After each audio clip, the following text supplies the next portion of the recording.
Good morning. One thing I want to mention, remind you of before we get into our lesson this morning. Last week we introduced the Commit to Serve program and passed out some sheets, informational sheets about that. There are more available in the foyer, so if you were not able to get a hold of one of those last week, they are available on the round table there. The sign-up list for the program is on the bulletin board. We'll be moving some things around there to make it more accessible here, but it is available there. And if you have any questions about that program, anything involving it, please see either Kathy Maitland or myself. We're both available and we're glad to talk to you about that. If you haven't done so already, I encourage you to turn in your Bibles to John chapter 5. John chapter 5 is going to be our text this morning. And in John 5, Jesus asks what we might consider to be a rather strange question. You see, Jesus in this story walks up to a sick man and asks this man, "Do you want to get well?" Do you want to get well? The scriptures tell us that this man has been sick for about 38 years. And so at first glance, that may seem to be kind of an odd question. You know, of course, if this man has been sick for 38 years, you would say, of course he wants to get well. Surely anyone who is sick wants to get well, right? You know, that seems like a no-brainer. It's almost as if, or comparable to if someone is in an accident. That you come up to a car accident, and when you get there, you find that the person, their car is crushed, they are laying there on the ground, their limbs are broken, they are bloodied all over, and you say, "Are you okay?" You know, and you look at that and you say, well, that's kind of a dumb question, right? Or someone is going to the hospital to visit a friend. They get in there and they see that person has got tubes coming all which way. They're poked and they've been poked and prodded. And you say, does it hurt? You know, that's kind of the way you almost look at this question when Jesus goes to this man and says, do you really want to get well? And yet, this is a question that I encourage you to keep on your mind this morning as we go through the story here of Jesus interacting with this man at the pool.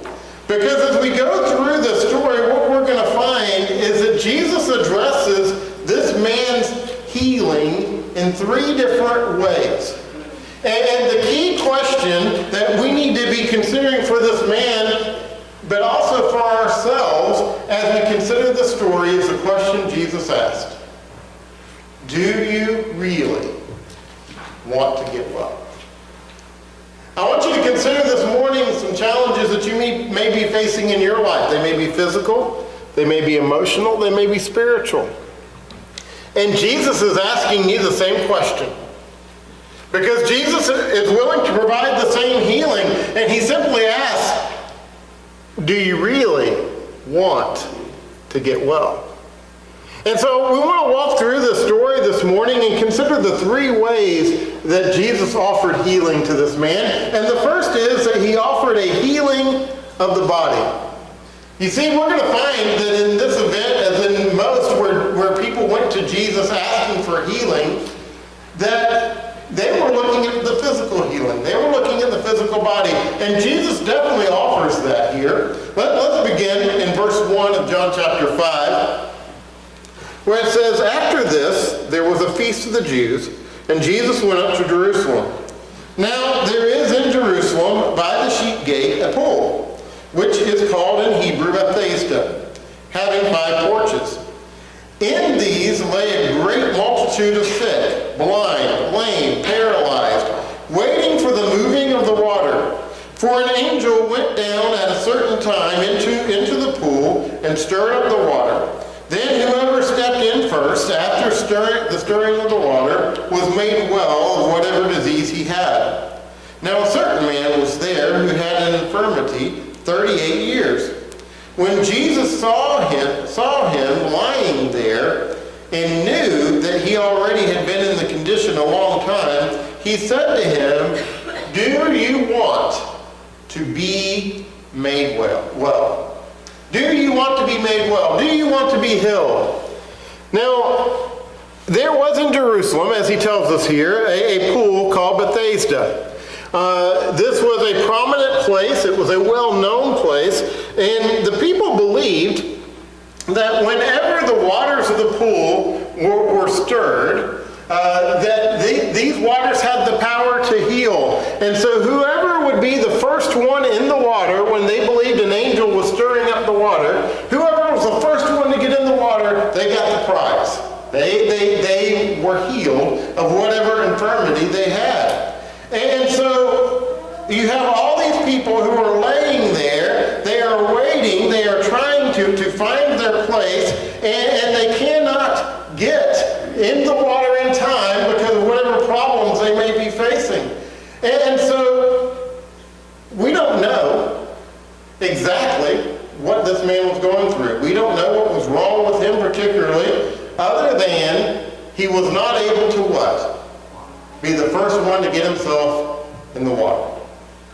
Now, why would Jesus choose this particular man? Why would Jesus choose this particular person? Well, we don't know all the reasons, but one thing is that Jesus recognized that this man needed healing.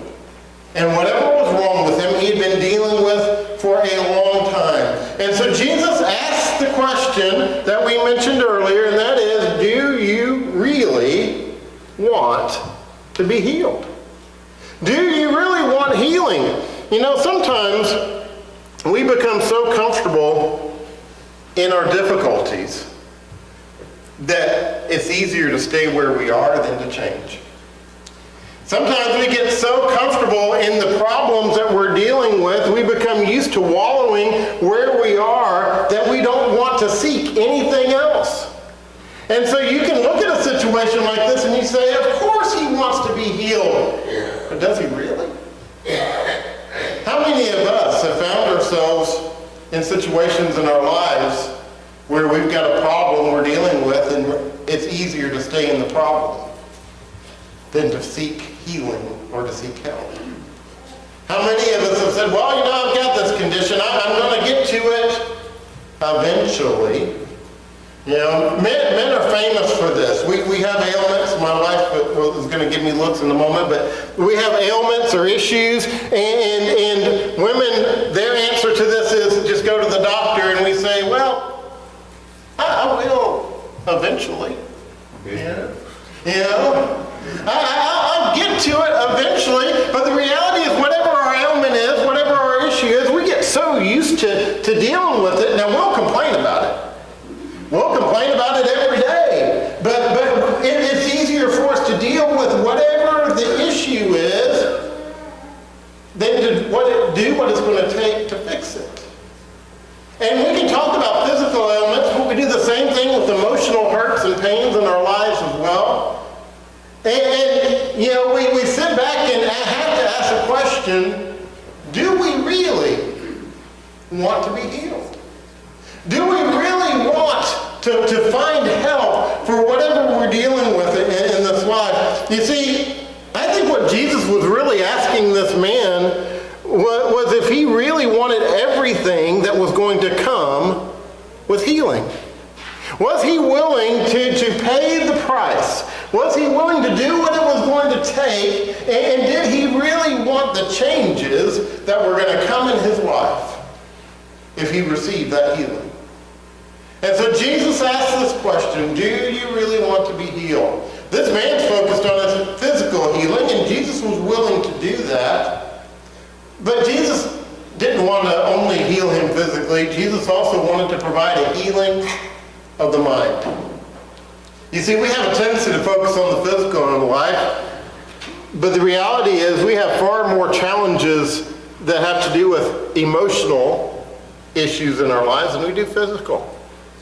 And Jesus knew that he needed a healing of the mind as well. And so let's pick up in verse 7, where it says, the sick man answered him, Sir, I have no man to put me into the pool when the water is stirred up. But while I am coming, another steps down before me. Now let's stop there for a moment.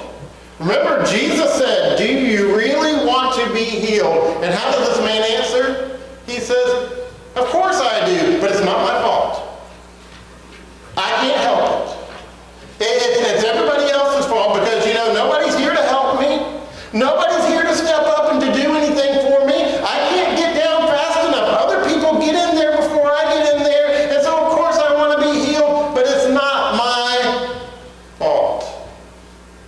How many of us spend so much time blaming everyone else for where we are in life rather than seeking true help and healing for what we're dealing with? Well, it's not my fault I'm where I'm at. My dad looked at me wrong when I was 5 years old, and that's why I am the way I am today, Or, a teacher said something mean to me when I was in first grade, and that just warped me, and I'm where I am today. It's not my fault. And so instead of trying to find help and trying to seek healing, we blame everyone else for where we are in this life. And here is this man, and Jesus simply said, do you really want to be healed? And his answer is, it's not my fault that I'm not healed. It's not my fault that I'm where I am. Was Jesus asking that question? Was Jesus asking him if it was his fault? No.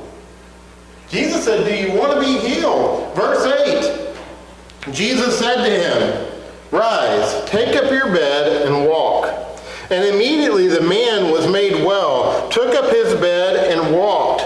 And that day was the Sabbath. The Jews therefore said to him who was cured, it is the Sabbath. It is not lawful for you to carry your bed.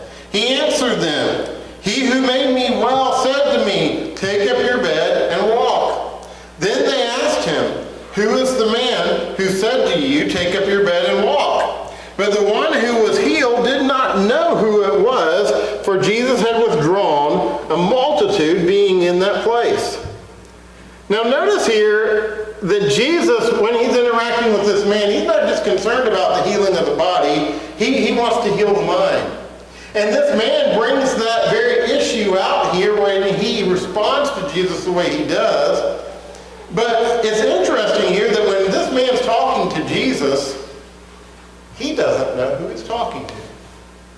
You see, most of the places Jesus went at this point, he went with much fanfare. People were following him because they knew he performed miracles. They recognized that he was somebody with great power and ability. And so there was a lot of attention called to him. But here, Jesus evidently just kind of went into this place without a lot of fanfare. Here's this man laying there by the pool. Jesus goes up to talk to him, doesn't identify himself. And so he doesn't realize who he's talking to, but here is this man. This man says to the sick man, he says, do you want to be healed? Sick man gives him his excuses, and then this man, who's Jesus, we know, says, get up, take your bed, and walk. He doesn't know anything about this man, but what does he do? He gets up, he takes his bed, and he walks.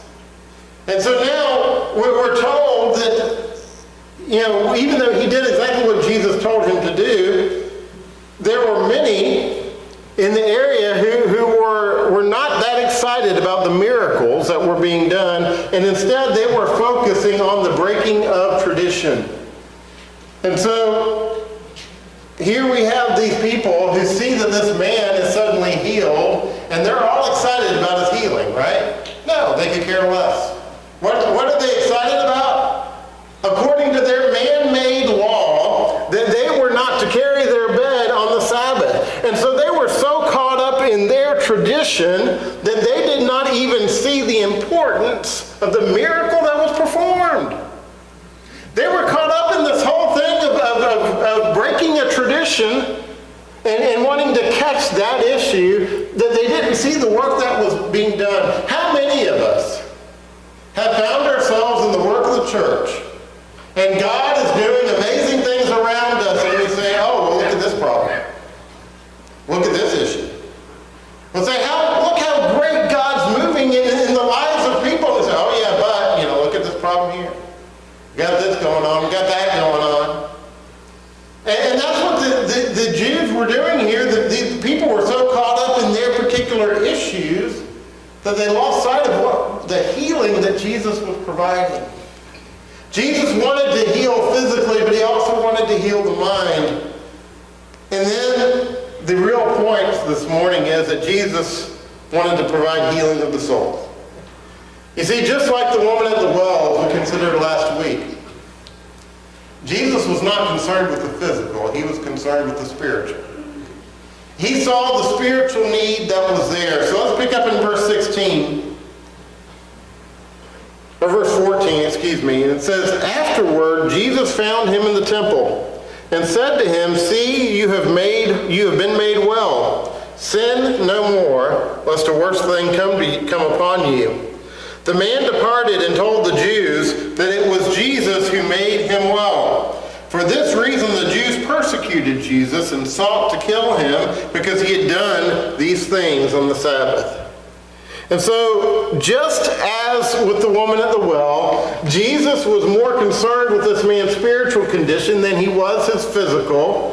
And even though his body had been healed, his relationship with God is what really needed resolution.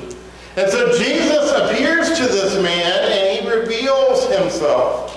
And so what does this man do? He goes around and tells everybody, that guy, I didn't know who he was, now I know. The one who provided healing was Jesus. He identifies who Jesus is, but notice here what Jesus calls him to. It says, verse 16, he says, see, you have been made well, sin no more, lest a worse thing come to you. He said, change your life. You've been provided physical healing, but that's not what really matters in your life. Change your life. You see, Jesus could have asked the Jewish leaders as well as this man this question, and that is, do you really want to be healed? The Jewish leaders were so focused on all these other things that they developed a hatred towards Jesus. He could have asked them just like he asked this man, do you want to be healed? This morning, Jesus asks us the exact same question. Do you want to be healed? Do you really want healing in your life? You may be here this morning in need of healing. There are some of us here who are dealing with addictions in our lives that we need to overcome. There are some in our family here that are dealing with relationships that are broken, that need to be mended. There are some in our family that are dealing with marriages that need to be rebuilt. And there are some that may be dealing with the burden of guilt that we keep trying to carry, that we need to let go of. And the question that we have to ask ourselves this morning is, do you really want to be healed? We often say, well, of course I do. I want to be freed of this. Are you willing to do what it takes? Are you willing to pay the price? And are you willing to do what God has called you to do? You see, what if this man had just laid there on his bed? He was already healed. His healing was not provided. If you read it, it was not that once he stood up and took up his bed, he was healed. He was already healed, and Jesus says, take up your bed and go. But if he had stayed on that bed and refused to get up, he would have never known his healing. He would have never experienced his healing. Many of us come into a relationship with Jesus Christ. We give our lives to Christ. We're baptized for the remission of our sins. Come into that relationship, and then we stay on our bed. And here's God looking down saying, I've provided you the healing. And yet we stay on our beds, and we refuse to acknowledge what the Lord has done for us.